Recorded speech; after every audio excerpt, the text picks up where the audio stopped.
Thanks for tuning in to the Drive On podcast, where we're focused on giving hope and strength to the entire military community. Whether you're a veteran, active duty, guard, reserve, or a family member, this podcast will share inspirational stories and resources that are useful to you. I'm your host, Scott DeLucio, and now let's get on with the show. Welcome back to the Drive On podcast. Today, my guest is Mike Liguori. Mike is a Marine Corps veteran and also the author of the book, The Road Ahead and Miles Behind, a story of healing and redemption between father and son. We're going to chat about his story and how he now helps others in terms of letting go of the past so that they can create a better future for themselves and those around them. So welcome to the show, Mike. I'm glad to have you on. Yeah, thank you so much, man. I really appreciate being here, and I'm excited to talk today. Yeah, absolutely. So for the listeners who may not be familiar with you, who may not have heard anything about your story before, Mhm. can you just give us a quick little bit about yourself and your background? Yeah, sure, absolutely. So I'm Mike Liguori. I am a Marine Corps veteran. I'm not going to say former because if you're a Marine out there, you know that it never ends. So I did 2 tours of duty from 2004 to 2006, Operation Iraqi Freedom. I was a senior in high school when 9/11 happened, and that was one of the things that propelled me to military service was that fateful day. And after doing my 4 tours of duty, I went out and I got out of the service and transitioned into the civilian world. And immediately the first thing I thought about was, God, this is a lot harder than I thought it was going to be. And not only that, war just seems so much easier. And so I struggled with my transition. I had a diagnosis of PTSD at the time. And during that transition process, I learned so much about myself. More importantly, I learned more about the mind and about being a military veteran in service and the stories that we have to share that are so powerful and impactful into our society. And so today, I actually coach people on letting go of their past and healing from past trauma and to creating abundant futures and seeing the realm of possibility that comes when we let go of things to create space for the things that we truly want in life. And then also sharing the story of this book today with you, which I'm really excited about. Yeah, absolutely. And I want to get into the book, but first I want to talk a Yeah. little bit about your deployment and Mhm. what you dealt with as you're coming back home, because I think that's kind of an important part of your story, who you are.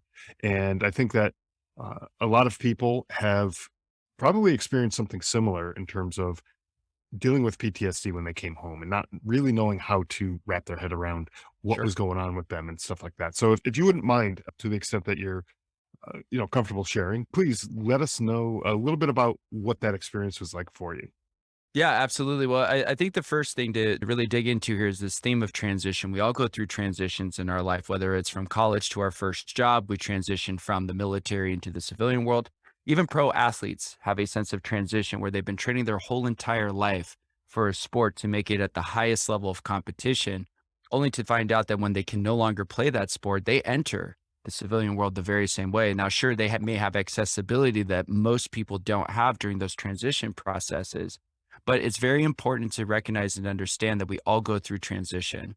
And so for me, transitioning into the military as a young high school senior, looking for purpose and direction, finding purpose and direction, and not just in the war, in which I originally actually thought that was going to be my purpose. I was like, maybe I'm supposed to be meant to, maybe I'm a warrior, maybe I'm supposed to go to war.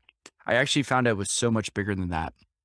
What I found out is that it was about being a part of something much bigger than myself. And that's what the military gave me, was this significance and this purpose that the men and women to the left and right of me, part of my motor transport unit, were really the people that I was supposed to do this tour with of duty. It was learning how to trust and understand, recognize that it's not about your individual accomplishments. It's about the mission. It's about getting the job done. And it's about overcoming adversity and knowing that you don't have to have all the answers. There's a bunch of people around you who don't have all the answers either, but I bet you, if you all came together and critically looked at the situation and came up with that answer, or if you're in the military, you're very familiar with the top-down chain of command, you had a leader, you had somebody telling you where to be, what time you need to be there, what to wear, what time breakfast is, what time PT is. That military environment created tons of structure, not just for myself, but for many of the people probably listening to this podcast. It's just so easy when someone tells you what you have to do all the time. Well, when you get home and from the military and you go into junior college or you transition into a job, you may have a boss there, but the reality is nobody's telling you to be there.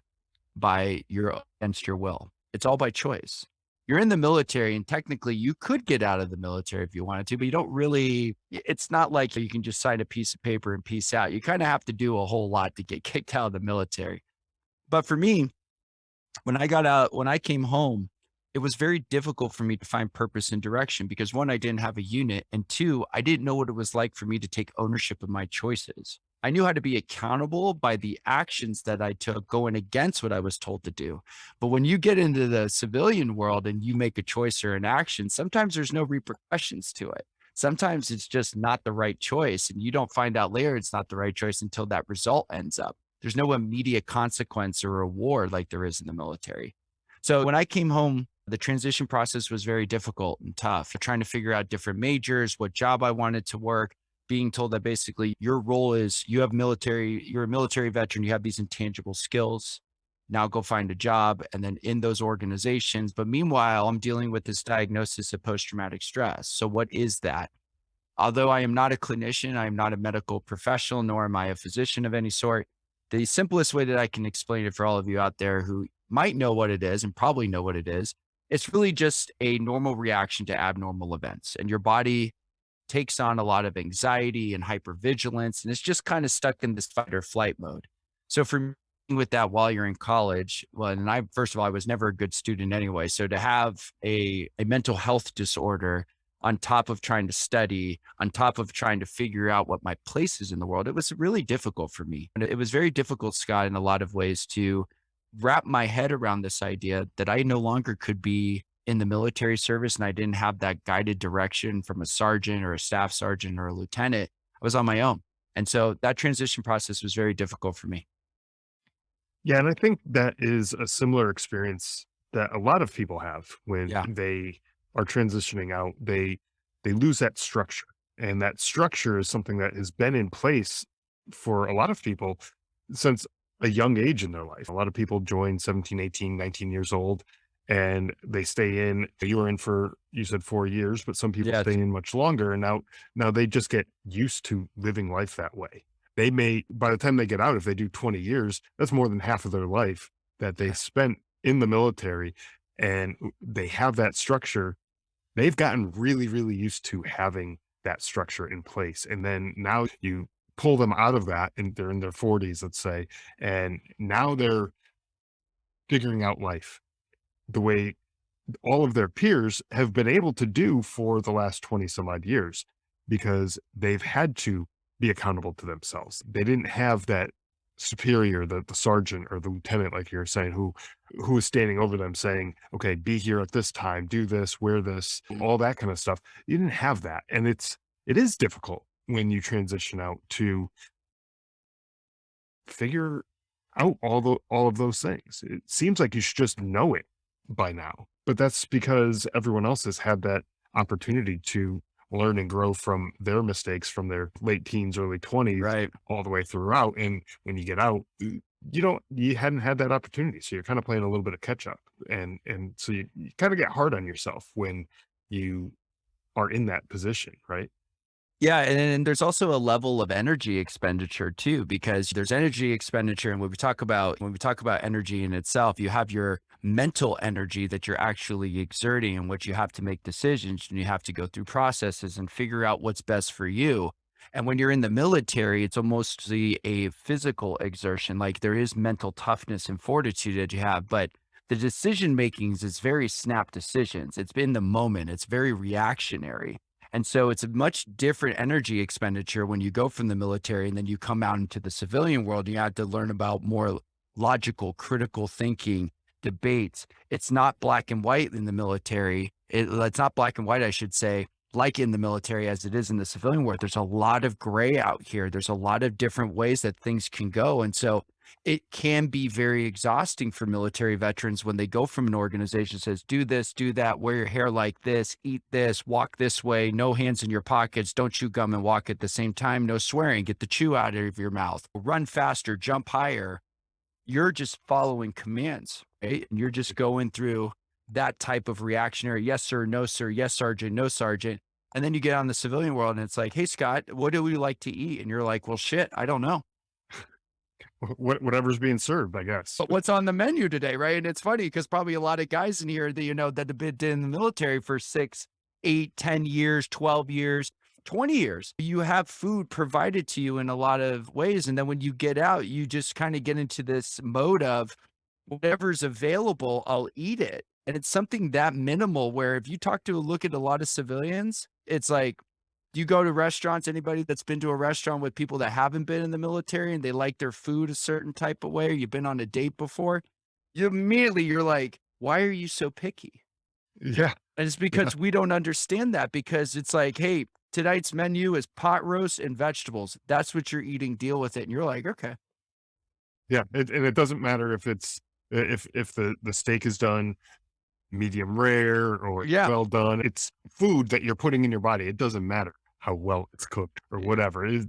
That's what you get is whatever Right. winds up on your plate. So, Yeah. so yeah, that's Oh, and interesting Scott, how you put that. yeah, yeah, absolutely. And there was just one thing I wanted to say is like the military benefit of that is there's a ton of gratitude that goes in that too, because military personnel and veterans especially are so grateful for just the fact that they're receiving something. And so we learn how to make the best out of every situation because we're kind of like modern day MacGyvers, right? It's like we could build a car out of like a toothpick, dirt, and maybe some rubber. We would figure it out. And and I'm using that as a very extreme example and it's very difficult for us because at the time, it's not so much our modes of survival. Any military veteran that's listening to this, I'll bet you 9 out of 10, 10 out of 10 times, you already know how to survive. But the key is, do you know how to thrive? And a lot of the work that I do is getting people out of the survive into thrive mode where it's, listen, the skills that you have right now, you don't have to have that be the default option. We already know you can survive. We already know that you can live off of. If you got thrown out on the streets right now because the stock market crashed and you lost everything, military veterans right now would know exactly what to do to survive, to get back on their feet and go after it. They just do. It's just that programming. But Mhm. what about thriving? What about creation of wealth? What about abundance? What about actually designing your life to where you can use your military skills and you can make not only millions of dollars, but you have an amazing marriage and your kids are wonderful and you're giving yourself exactly what you want and not feeling selfish or guilty about that? How many military veterans, Scott, and I'm sure you've probably had that maybe in your point of your transition where you felt guilty or felt bad for receiving an amount of abundance that you wanted for yourself because in the military you were saying, "Oh, Scott, you're taking seconds or you're taking more ammo than the guy next to you. How selfish are you?"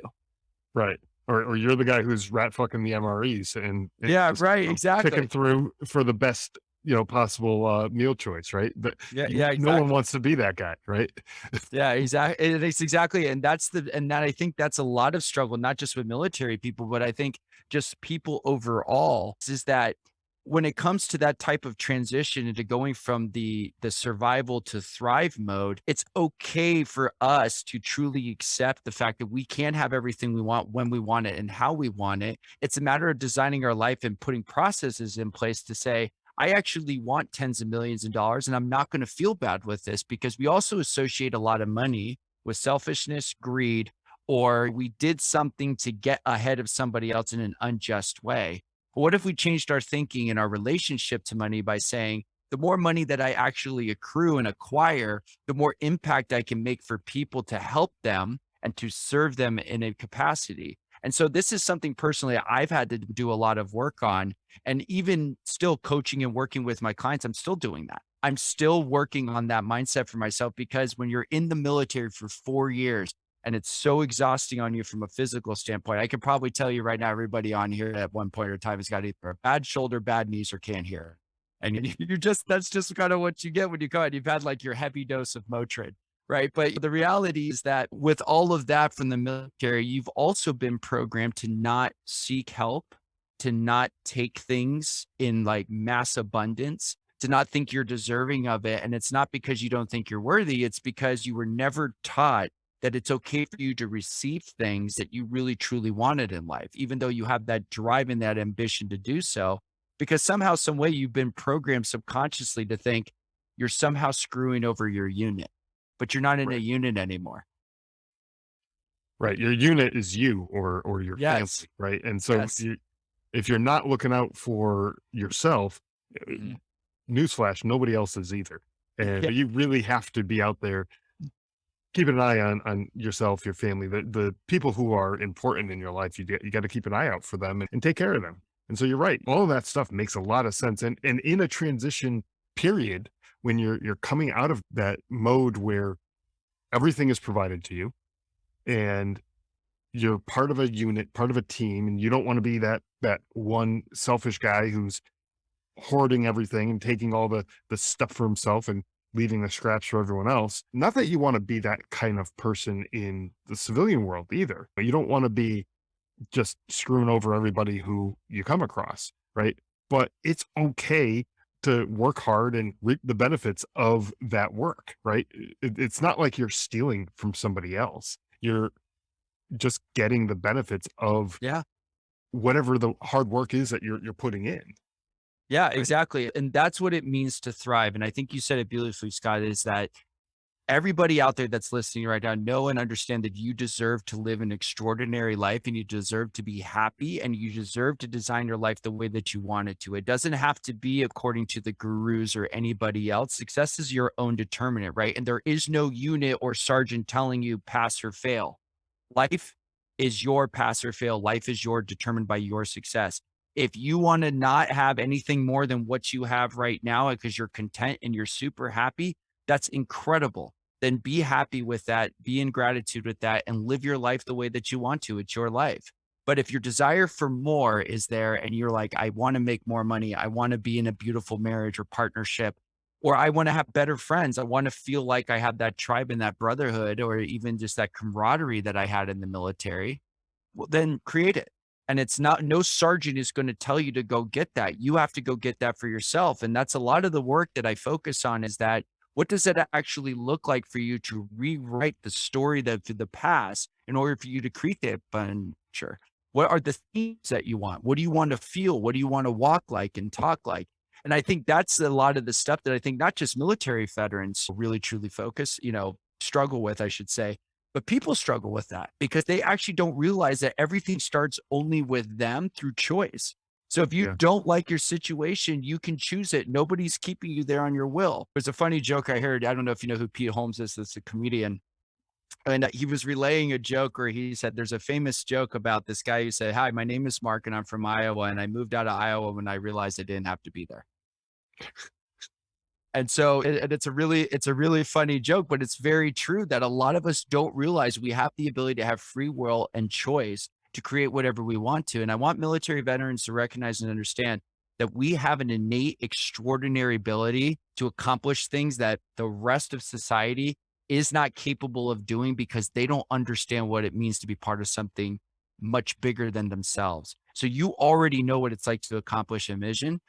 Imagine what it would be like for you to develop your own mission, your own objectives, and execute and accomplish that. And doing that, and not just on a day to day basis, but over the next 5 to 10 years, you can turn your situation around, whatever that may be, into something much grander than you could ever possibly imagine. Yeah, for sure. And I know when I was deployed to Afghanistan, we had limited resources. We're out on a Yeah, remote fob and we had to make things happen. And so sometimes we got creative, right? And we made things happen. Like you were saying before, we'll get things done with a toothpick, some dirt, and a little bit of rubber or something. We'll figure right. it out. We'll make something work. It may not be the prettiest thing, but it'll be Sure. functional as all hell. It'll definitely Yeah. do the job and it'll get it done. So why do we lose that? Why do we lose that mindset when we come back into the civilian world? When we want to get things done and accomplished in our lives, where does that go? We have it in us. We're able to do it. We've done it before. We just need to tap back into that, I think, right? Yeah. And I think that's where a lot of people get tripped up is that ambition and that drive. It's so much easier when you're seeing 10, 20, 30, 50, 100 of your fellow company members, right? Or military friends and peers and brothers and sisters that dressed in the same uniform, wearing the exact same hairstyles that you have, shaved face. I mean, I can tell you right now, just even being in complete total alignment with other people around you they're already going after the mission. And then remember, it's like the motivations in numbers. That's why PT runs are so motivating and powerful. And you may get tired on a PT run if you guys remember that. But think about this too. You loved PT runs because everybody was yelling cadences, everybody was in step. People would be like complaining the entire time, but it's like through shared misery, we find the deepest bond to a human being. Everybody remembers that's been deployed how much the war zone sucked, but you had the best time because you were miserable with the people closest to you. We Yeah. lose a lot of that stuff you were talking about, Scott, that internal drive and ambition is because we don't believe in ourselves enough to actually think we can do it on our own. And I want to stress this to everybody listening. You have the choice right now and the ability right now to change the circumstances of your life right now. There is no tomorrow. There is no in the past. Right now, you have the opportunity to change everything. You have the internal drive, the motivation, the ambition to be much greater than you are right now. You can create a future self and step into that right now, one that is more enhanced than the life that you're living. But there's something stopping you along the way. And it's because it is your disbelief in yourself that you matter and that you're much greater. And it's because you've associated a lot of your identity to the actual unit, to yourself as the individual. But know this, that you are part of that unit. You were an individual part of the unit, and the unit does not exist if all the individuals are not there. So you're just as important as the team needs you and you need the team. When you get out, take that same mentality. As an individual in society, I can create a life for myself and I can help other military veterans, or I can help my customer, or I can help my client. I can even help my friends. Hell, you could even say, you know what? I'm doing all of this to provide for my family. So just do it. Don't make excuses for it. Go and step into what you want to become. And if you need guidance around, that's the purpose of having masterminds and tribes and companies and leaders and teams at your job. That's why you have people you go to. That's why there's support groups. That's why there's even just the beauty of the internet. There's a Facebook group for almost anything. If you wanted to start your own business, you can go in there right now and say, hey guys, I'm a military veteran transitioning out. I'm looking for a job or I'm looking to start a business. Can someone help me? I've done this, Scott, and I'm sure you have too, that when I came home, I did this. I'm sure you did this too, Scott, that when you actually you're looking for a question or an answer, Google is your best friend, and Facebook groups where you can interact real people. And YouTube, there's nothing you can't search today that can't teach you how to do something. What I think is really important for military veterans to recognize is that there are other veterans working at these big companies that want to help you transition out or find the job so you can provide. So remember, don't do it alone. Just don't. You have the opportunity to create whatever you want. You have the resources, but stop telling yourself you're not worth it because you are. Absolutely. And I think this is a good transition here because I want Yeah. to get into talking about your book and how that helped to shape a better future for you and your father. Your family life got better through this road trip that you took with your dad that you talk about in this book. Tell us about that. Tell us about the road trip, how that trip came to be, and kind of what led up to that, and then tell us about the transformation that took place between the two of you throughout that Mhm. trip. Yeah, well, like probably like a lot of, and I think this is just a problem. We talked about this before we started recording that there is a massive issue in this country, and that is the absent father. And there are a lot of men out there right now who wish and desire to be better fathers to their kids. And I applaud you for that because you're trying and you're there, and your kids want nothing more than for you just to show up and be involved in their lives. But this crisis, among the many other things that is happening, and just for the sensitivity of this issue, I won't dive into it as much, what's been happening with these shootings. But what I will say is that right now more than ever, boys need male role models. They need strong role models in society, and they need tribe and support groups. They just need it right now. And it's interesting as these events have kind of unfolded for us in this country. I have found that there were themes of not feeling that I had a dad who was extremely present, not feeling like I had a support them, not knowing what to do as a young man when I had questions in my teenage years, shaving my face, how to take a girl out on a date, driving a car properly. My dad taught me some of those things, but there were other things I had to figure out on my own. And I actually even mentioned in the book that the Marine Corps was the dad that I always needed. not the one that I always wanted, because the Marine Corps taught me how to go from boy to manhood. It taught me how to dress, how to talk, how to take accountability and responsibility. And that's not to say that my father wasn't capable of that, but that is to say something about the fact that generationally, our dads before us were taught by their dads, our grandfathers, to provide. That was your main job. Provide and lead the family. That's it. Some were more involved than others. But this is not their fault, and this is not a weight on them. This is just simply to point out that's the culture that they grew up in. The men went to work, they provided for their families, and they came home, and that's what they did. This generation of men, people my age in their 30s who have children, who have a family, people who are entering that part of their relationship where they're planning to have a family, the generation is completely different. Men are being encouraged now more than ever to share their emotional state, especially military veterans too. Years ago, military veterans didn't talk about combat. We didn't share stories about that. In the early 2000s, we didn't even talk about that. Now more than ever, we are encouraged to share those stories. So I'm tying this all back to the fact that I never learned when I was a kid to express how I felt or express the difficulties and the stress of just going from boy to manhood.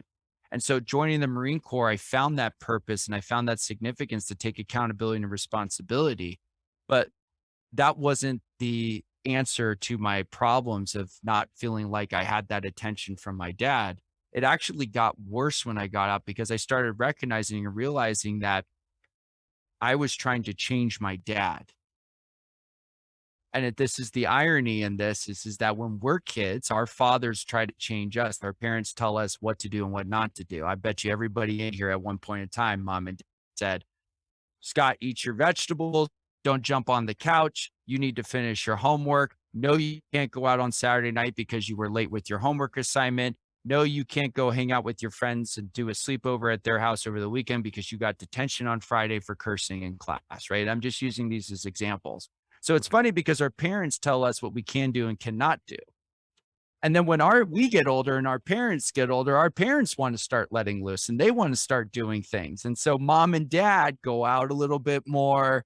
My mom, I'll tell you right now, goes and plays pickleball a couple of times a week, right? And it's great. My mom's in her 70s. But there's this thing in the back of my head that says, Mom, you're too old to be doing pickleball.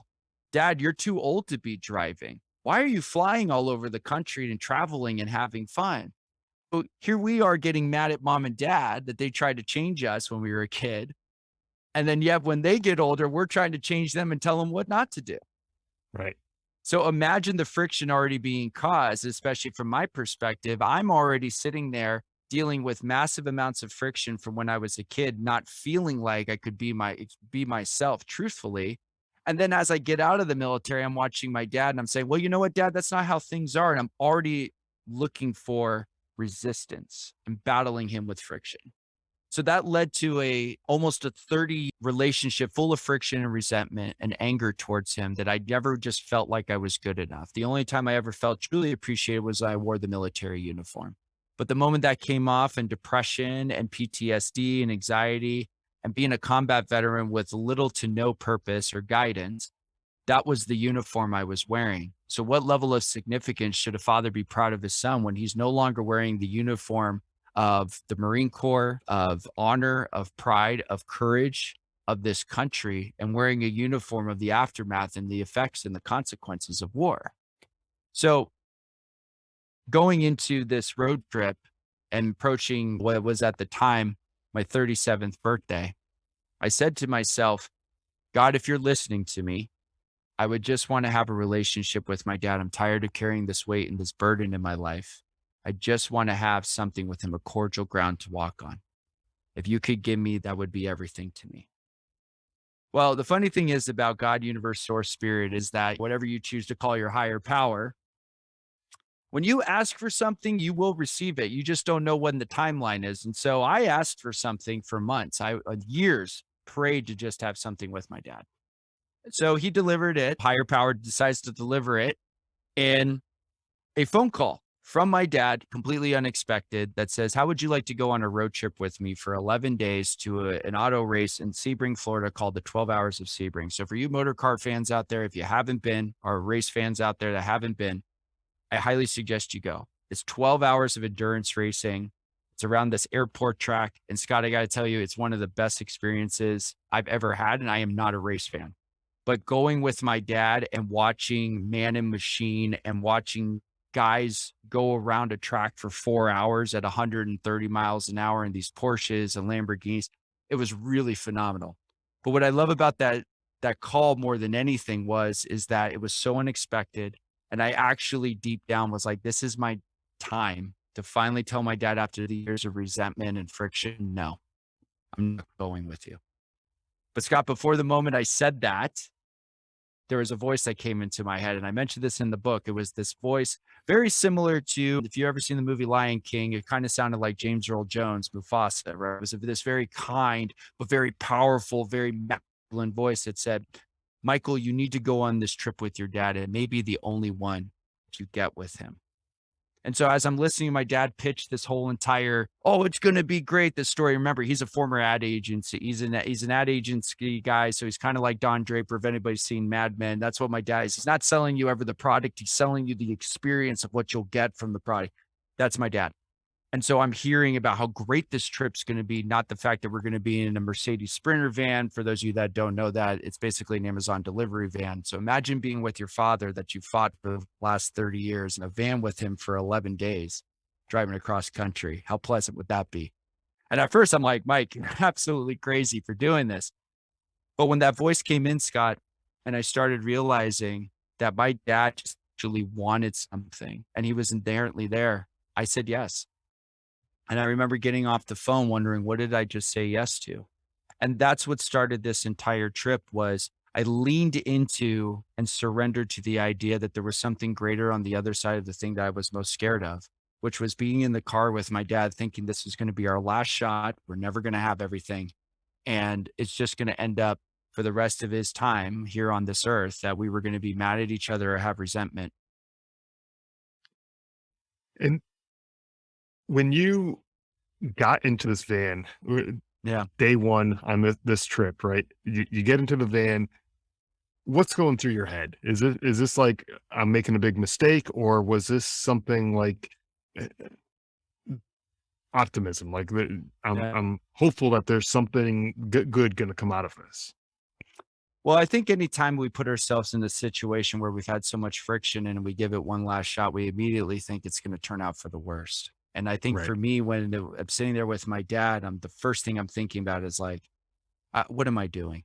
Why am I even here? This is like a complete waste of time. I can't believe I said yes to this. I'm actually spending my birthday weekend with him at this time to go be with him during COVID, during the pandemic, during one of the worst times in human history for a lot of people. And I'm spending my birthday in the middle of this pandemic with my dad, driving from Las Vegas to Sebring, Florida. And I'm like, am I making things worse for me? Like the whole entire world shut down, businesses have been impacted, people are staying at home. And like COVID for me was kind of an up and down thing. I grew a lot personally during COVID, but recognizing that, am I making this worse? Hmm. Am I making this worse by getting like, am I trying to make COVID really hard for myself? It's already hard as it is. And everybody's trying to like stay masked up and stay away from each other. And there's no social interaction the way that we used to have it. Now I'm sitting here going like, oh, great. Now I'm going to get in a van with my 73, 72-year-old dad at the time and ask us like, hey, let's hang out for 11 days. Scott, there is no way I had any sort of optimism with that. And so, you the thing that really changed everything at that time was I started to realize that I was there for a reason. And there was a reason why this was all happening. And I shifted a lot of what I would say the quote, the survival, which we talked about earlier in the podcast, right? Which is many of us have been taught to survive. And my survival default was I'm just going to do this trip with him. I'm going to stay where I'm at. I'm just going to Yep. keep it safe. We're going to talk about stocks, business, and sports, and maybe a little bit of life here and there, but that's it. To a thrive mentality. And the thrive mentality is what is it that I truly want to know about him? What is it that I want to create out of this experience? And the moment I thought about that and I started shifting that, and trust me, it was not easy. But the moment I started thinking about that was this question came up to, you actually only know your dad as a dad. You don't know him as a man because you don't know what he was like before you were born. Yeah, that's true because obviously you weren't around for that. As time goes on, there's more ways to record things as we're Yeah. younger and things like that. So for future generations, maybe that's not going to be so much of an issue because they'll be able to watch things and see some of the stuff that their dad did before they became a dad, right? But but even still, you're not going to get the full picture of who that Mhm. person was. So by sitting in this van, I gotta imagine there's only so much stocks, sports, and weather that you could talk Yeah. about, uh, right? So the conversation just naturally is going to start to get a little bit deeper. And so when did the transformation that took place from kind of being the type of people who would butt heads with each other Mhm. to the type of people who now are more than just father and son, but Yeah. you're friends, right? Yeah. Yeah, yeah. I will say the first thing is most of us have difficulty with our parents because and this is just my perspective. Most of us have difficulty with our parents because we've only scored mom and dad based on how they parented us. So a lot of what we've experienced is dad let me out of the house at 16 years old to go drink my first beer plus one. Mom grounded me because I got caught smoking weed listening to Nirvana at the time minus one. Or I didn't turn in my history exam and on time and I got a D. Mom grounded me minus one. So we scorecard our parents, but we don't know our parents as people. And so that causes a lot of friction for us. So imagine that I've scorecarded my dad my entire life. What if I just asked him, hey, dad, what were you like before I was born? And so, Scott, the moment I asked him that question, and lo and behold, he opened up. He told me everything. He told me about his struggles. He told me about what I refer to in the book as the generational curses and traits that we inherit from our fathers and our parents, is that we all inherit some good from our parents and we all inherit some bad. And for men out there, you have inherited things from your father that he got from his father and his father before him. And some of these things you are aware of and you recognize, and some of these things are beautiful and extremely powerful. But some of these other things are really detriments and you need to work on them. And I've inherited things from my dad that I'm working on too. But you have the choice right now to stop that. And so the conversation really changed when I allowed to position it as, hey, dad, I actually don't know you. Let's talk about who you were before. And I realized that we were actually more alike than we were the same. And I always had a fear of being the same, never had a fear of being alike. And that's where the curses and the traits thing comes in. When you start separating the categories that you are your father's son, or you are your mother's son, or your mother's daughter, or your father's daughter, good and bad that come with it. I've inherited my dad's innate curiosity for the world and how things work, but I've also inherited his ability to be stubborn and sometimes, often at times, grind people down. And it's like a default, it's like a switch that gets turned on. And I have to like subconsciously take myself out and go, whoa, you're acting like dad right now. And that's not a bad thing, right? It's not a bad thing, but it's something to be cognizant of because as you grow older and you want children, is that something you want to pass on to them? Or do you want to teach them something different? So, stopping the cycle of these generational curses that our families have had for years and years and stopping it with you, but also at the same time embracing and emboldening the traits that you've inherited from your parents that made them love you so much, that made them successful in their own right. Maybe there was nothing good about them, and that's okay. You can create a whole entire new identity.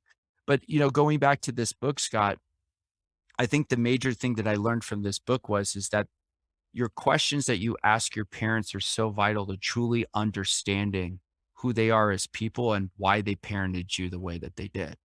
And that allows you to practice the art of acceptance and forgiveness, and also being able to heal the relationship through this concept I call the healing power of tough conversations, which is often tough conversations are needed not with your parents, but with yourself.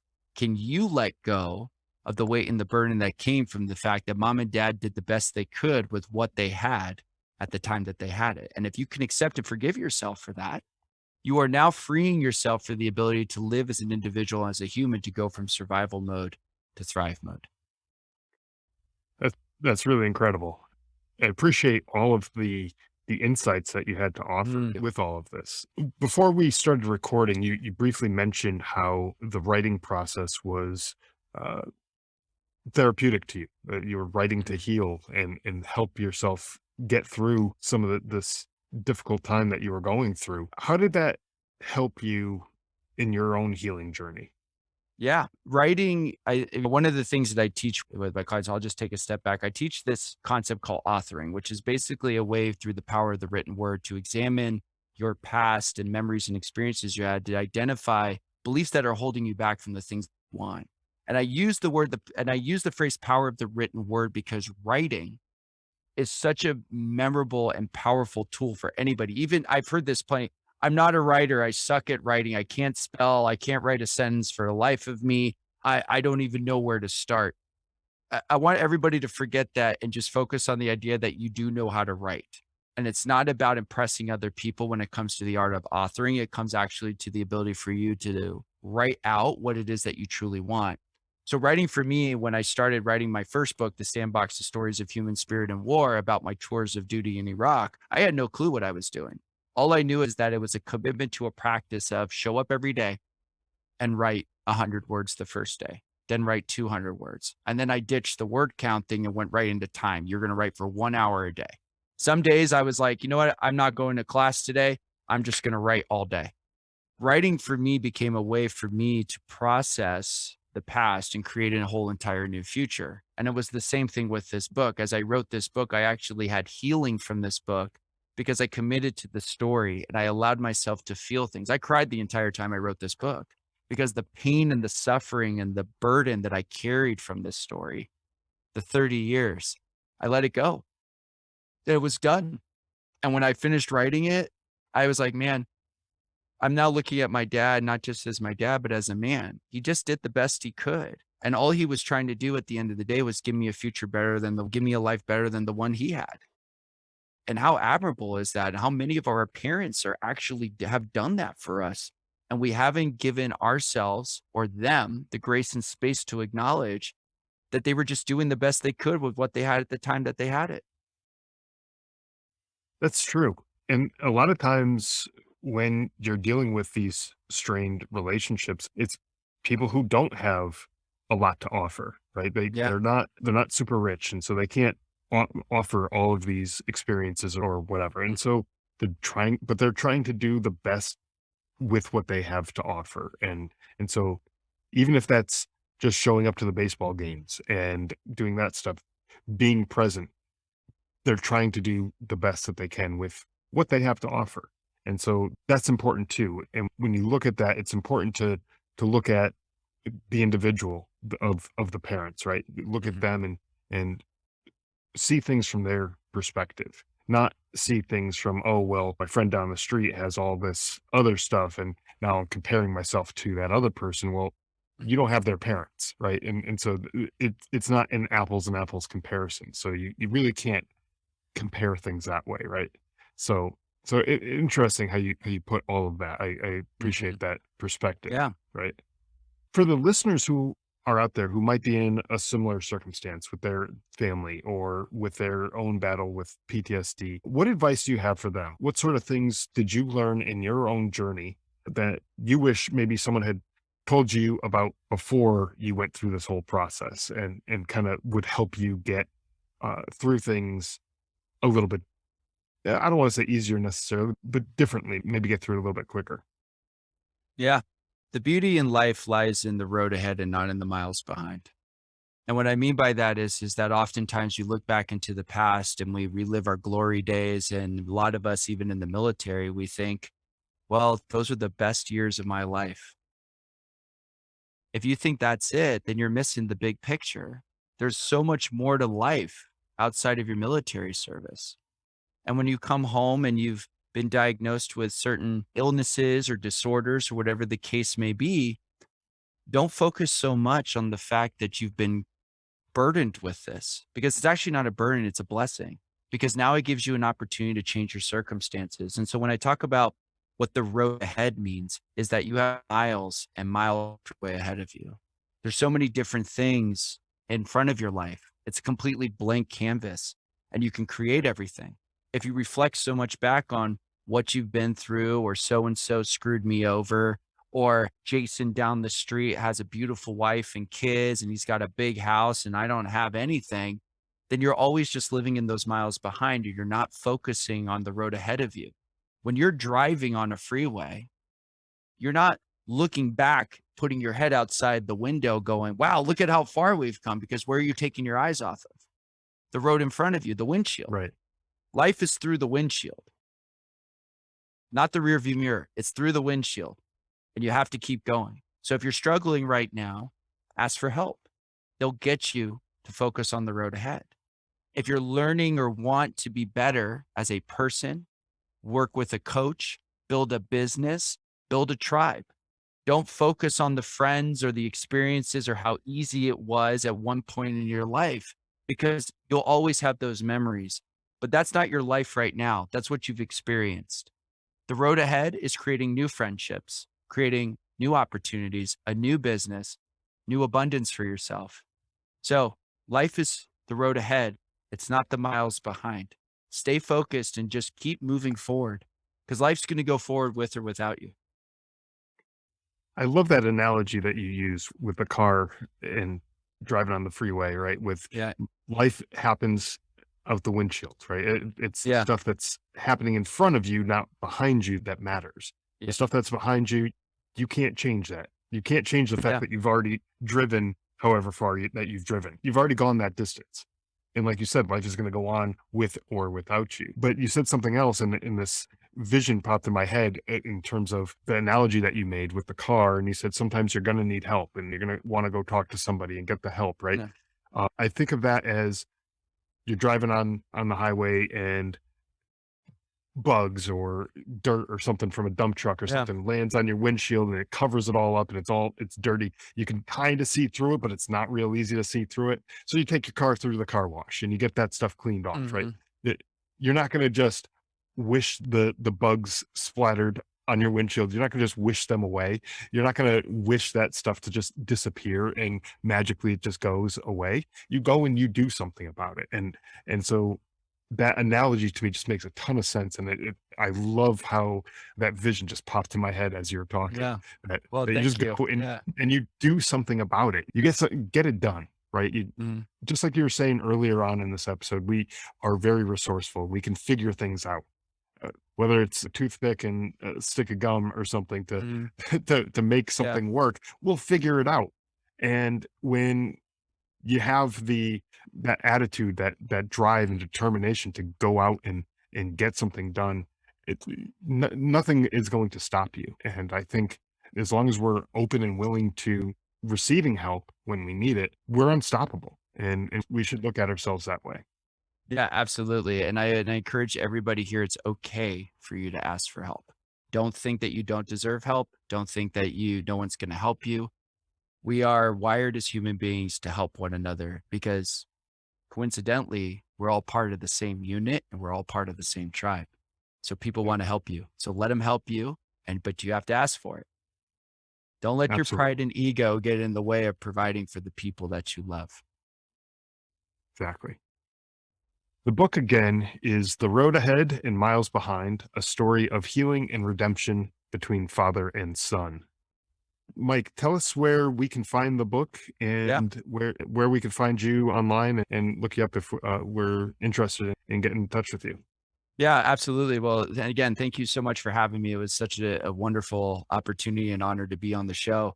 I'm very active on Instagram, so you can find me on Instagram at mike.liguori. That's Liguori. The book is available on Amazon and Barnes and Noble, and it will be released the week before Father's Day on June 14th. And if you want to find out more information about me, my website, mikeligori.com. Again, MikeLiguori.com. And I'm also available for anybody that's interested in working with me and healing their past to unlock their future, and also learning about the practice of authoring that I coach on. So if anybody has any questions about that or is interested, please reach out to me. And last but not least, if you are a military vet looking for resources and help, the best thing I can tell you to do is tap into your networks, go on LinkedIn, There's organizations out there. There are people who really truly care about you and your service, and they want to see you thrive. So just ask for help. Absolutely. Great message. And I think very inspirational in terms of how Thank you, you. you deliver this message and the people that are out there listening. I really encourage you to get a copy of this book. Again, The Road Ahead and Miles Behind, a story of healing and redemption between father and son. I will have links to Mike's website, social media, and the book in the show notes so you can check it out there. Mike, again, it's been a pleasure speaking with you today. Thanks so much for taking the time to come on this podcast and share your Yeah. story. I'm very honored to be here. Thanks, Scott. Thanks for listening to the Drive On Podcast. If you want to check out more episodes or learn more about the show, you can visit our website, driveonpodcast.com. We're also on Instagram, Facebook, Twitter, LinkedIn, and YouTube at Drive On Podcast.